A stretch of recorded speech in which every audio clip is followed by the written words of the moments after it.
नमस्कार दोस्तों, स्वागत है आपका एमसीक्यू आईक्यू में। मैं आपको प्रीवियस ईयर एसएससी एग्जाम के क्वेश्चन करा रहा हूं। जो भी क्वेश्चन आ चुके हैं 2019 से लेकर 2023 तक एसएससी के एग्जाम में, चाहे कोई भी एग्जाम हुआ हो, उसमें जो भी प्रीवियस ईयर क्वेश्चन आए वो सब मैं आपको पढ़ा रहा हूं। तो चलिए शुरू करते हैं। ये 29th पार्ट है। आज का फर्स्ट क्वेश्चन है, भानवट was the court poet of which of the following Indian king. भानवट इनमें से किस भारतीय राजा के दरबार में कवि थे। देखिए, भानवट कोर्ट पोएट थे हर्षवर्धन की कोर्ट में भानवट कोर्ट पोएट थे। भानवट कोर्ट पोएट थे हर्षवर्धन, किंग हर्षवर्धन की कोर्ट में। और हर्षवर्धन कौन सी डायनेस्टी से बिलोंग करते थे, तो वर्धना डायनेस्टी के रूलर थे हर्षवर्धन। भानवट ने एक काफी इंपॉर्टेंट बुक लिखी है जो एग्जाम में बहुत आती है। इस बुक का नाम है हर्षचरिता। हर्षचरिता ऑटोबायोग्राफी है हर्षवर्धन की, जो कि भानवट ने लिखी है, और ये बुक लिखी है संस्कृत लैंग्वेज में। एक और क्वेश्चन आता है कि जो हर्षचरिता है ना, वो कितने चैप्टर हैं उसमें, तो उसमें 8 चैप्टर हैं। ये क्वेश्चन बहुत बार मैं देख चुका हूँ एग्जाम में, तो याद रखो जो हर्षचरिता है भानवट ने लिखी है उसमें कितने चैप्टर हैं,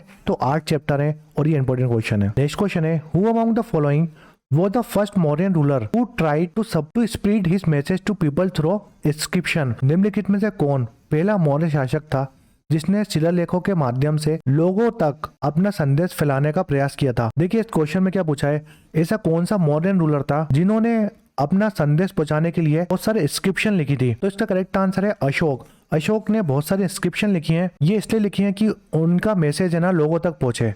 इसका correct answer Ashok, option B. देखिए, मैं अशोक के बारे में कुछ इंपॉर्टेंट पॉइंट बताता हूँ आपको। 261 बीसी में कलिंग वॉर लड़ी थी अशोक ने। ये इनकी एक लौती बैटल है। इसके बाद अशोक ने बुद्धिज्म अपना लिया था, क्योंकि कलिंग वॉर में बहुत ज्यादा नुकसान हो गया था अशोक को, बहुत सारे लोग मर गए थे, तो इनको बहुत सदमा पहुंचा था। इसके बाद उनने बुद्धिज्म अपना लिया था कलिंग वॉर के बाद, और 261 बीसी में कलिंग वॉर लड़ी गई थी। ये अशोक ने स्तूपा बनवाए हैं, जो बुद्धिज्म स्तूपा होते हैं। 2 इंपॉर्टेंट स्तूपा बनवाए हैं अशोक ने। एक है सांची स्तूप। जो सांची स्तूप है ना, वो मध्य प्रदेश में पड़ता है।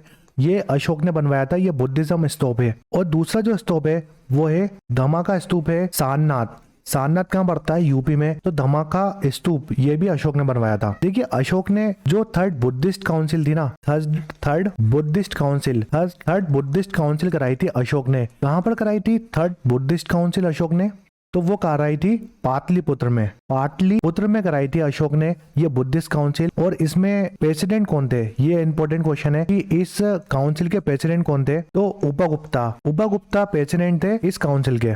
और मौर्य डायनेस्टी की बात करता हूँ, तो फाउंडर है मौर्य डायनेस्टी के कौन, के चंद्रगुप्त मौर्य। और जो बृहद्रथ है ना, ये लास्ट रूलर है मौर्य डायनेस्टी के।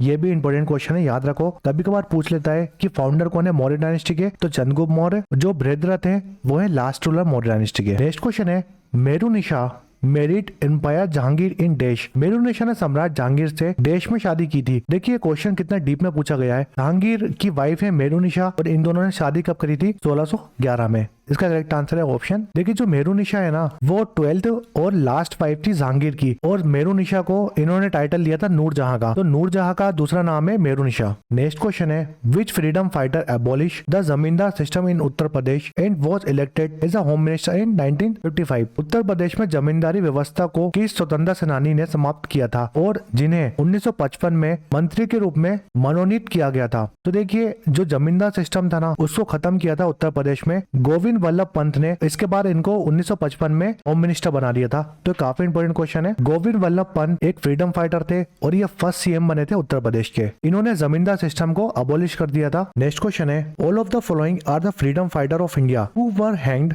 to the date on 23rd March 1931 in the Lahore conspiracy case except dash. निम्नलिखित में से डैश को छोड़कर सभी भारतीय स्वतंत्रता सेनानी हैं जिन्होंने 23 मार्च 1931 को लाहौर अणियात मामले में फांसी दी गई थी। तो देखिए, इससे पहले वाले लेक्चर में बहुत डिटेल में बताया था मैंने आपको। जो लाहौर कॉन्स्पिरेसी केस था ना, उसमें 3 जनों को फांसी दी गई थी 23 मार्च 1931 में। उसमें सुखदेव थे, राजगुरु थे, और भगत सिंह थे। जो लाहौर कॉन्स्पिरेसी केस था, इन तीनों ने एक ब्रिटिश ऑफिसर को मार दिया था। इससे पहले वाला लेक्चर देखिएगा, बहुत डिटेल में बताया मैंने आपको। तो इस क्वेश्चन में क्या पूछा था, जो लाहौर कॉन्स्पिरेसी केस है उसमें 3 जनों को फांसी दी थी। इसमें पूछा है इन तीनों में से कौन नहीं है? तो इसका करेक्ट आंसर है महात्मा गांधी जी नहीं थे, बाकी सुखदेव, राजगुरु और भगत सिंह को फांसी हुई थी। नेक्स्ट क्वेश्चन है, देश popular known as Punjab Kesari took his last breath on November 17, 1928। Punjab Kesari के नाम से मशहूर देश की मृत्यु 17 नवंबर 1928 को हुई थी। तो इसका करेक्ट आंसर है लाला लाजपत राय। लाला लाजपत राय को हम पंजाब केसरी भी बोलते हैं। इनकी मृत्यु कब हुई थी? 17 नवंबर 1928 में। नेक्स्ट क्वेश्चन है, which of the following pair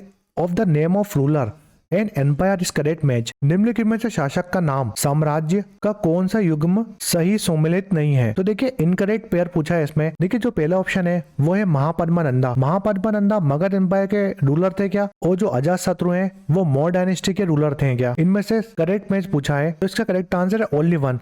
जो महापद्मानंदा है ना वो मगध एम्पायर के रूलर थे। नेक्स्ट क्वेश्चन है, queen Kumar Devi belong to which of the following dynasty? रानी कुमार देवी भारत के किस वंश की थी? इसका करेक्ट आंसर है ककातिया। जो ककातिया डायनेस्टी है ना उससे बिलोंग करती है रानी कुमार देवी। नेक्स्ट क्वेश्चन है, when Alivardi Khan dead in 1756 देश become the Nawab of Bengal. 1756 में अलीवर्दी खान की मृत्यु के बाद देश बंगाल के नवाब बने। तो देखिए अलीवर्दी खान की मृत्यु हो गई थी 1756 में। उसके बाद जो सिराजुद्दौला थे वो नवाब बने थे बंगाल के, क्योंकि 1757 में सिराजुद्दौला ने बैटल ऑफ प्लासी लड़ी थी। बैटल ऑफ प्लासी लड़ी थी रॉबर्ट किसके साथ? रॉबर्ट क्लाइव के साथ। तो याद रखो, ऐसे भी याद रख सकते हो। 1756 में अलीवर्दी खान की मृत्यु हो गई थी और ये खत्म हो गए थे। उसके बाद नवाब बने थे बंगाल के सिराजुद्दौला, क्योंकि 1757 में बैटल ऑफ प्लासी लड़ी गई थी और सिराजुद्दौला ने लड़ी थी battle of Plassey Robert Clive के साथ। काफी इंपोर्टेंट बैटल है वाली। देखिए जो सिराजुद्दौला है ना वो लास्ट सेल्फ गवर्निंग नवाब थे बंगाल के। लास्ट सेल्फ गवर्निंग नवाब मतलब क्या? देखिए जो सिराजुद्दौला थे ना ब्रिटिश के साथ नहीं हुए थे,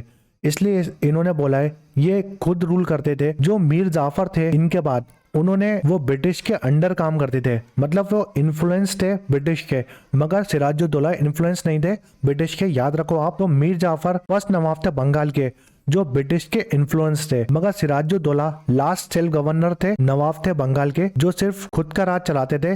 इनको ब्रिटिश से कोई मतलब नहीं था। तो जो सिराजुद्दौला थे वो नवाब बने थे अलीवर्दी खान के बाद। अगर मैं पूछूं जो फर्स्ट नवाब थे बंगाल के वो कौन थे, तो वो थे मुर्शिद कुली खान।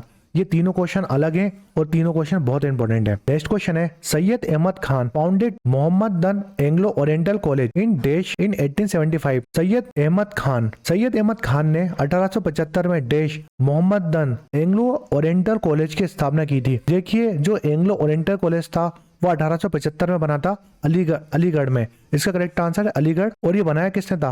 इसने ये बनाया था सैयद अहमद खान ने। देखिए ये काफी इंपोर्टेंट क्वेश्चन है। जो एंग्लो ओरिएंटल कॉलेज था ना 1875 में बना था, ये किसने बनाया था? ये बनाया था सैयद अहमद खान ने। एंग्लो ओरिएंटल कॉलेज का नाम बदल के अलीगढ़ मुस्लिम यूनिवर्सिटी रख दिया गया था। ये इंपॉर्टेंट क्वेश्चन है, तो बिल्कुल कंफ्यूज मत होना। अलीगढ़ मुस्लिम यूनिवर्सिटी का ही पुराना नाम था एंग्लो ओरिएंटल कॉलेज। और ये यूनिवर्सिटी की जगह किसने दी थी? महेंद्र प्रताप सिंह ने ये यूनिवर्सिटी की जगह दी थी। तो देखिए जो एंग्लो ओरिएंटल कॉलेज है ना वो बना था 1875 में, मगर इसका नाम बदलकर 1920 में 1920 में क्या रख दिया था? अलीगढ़ मुस्लिम यूनिवर्सिटी। तो याद रखो 1920 में अलीगढ़ मुस्लिम यूनिवर्सिटी नाम रख दिया था एंग्लो ओरिएंटल कॉलेज का। और इसके फर्स्ट चांसलर कौन बने थे इस यूनिवर्सिटी के? सुल्तान शाहजहां बेगम ये फर्स्ट चांसलर बनी थी यूनिवर्सिटी अलीगढ़ मुस्लिम यूनिवर्सिटी की। ये भी इंपॉर्टेंट क्वेश्चन है। देखिए ये 29th पार्ट था। मैं जो चैप्टर वाइज क्वेश्चन करा रहा हूँ आपको एसएससी एग्जाम के। आप कोई भी एग्जाम उठा लीजिए एसएससी का या कोई भी इंडिया का एग्जाम ले लीजिए।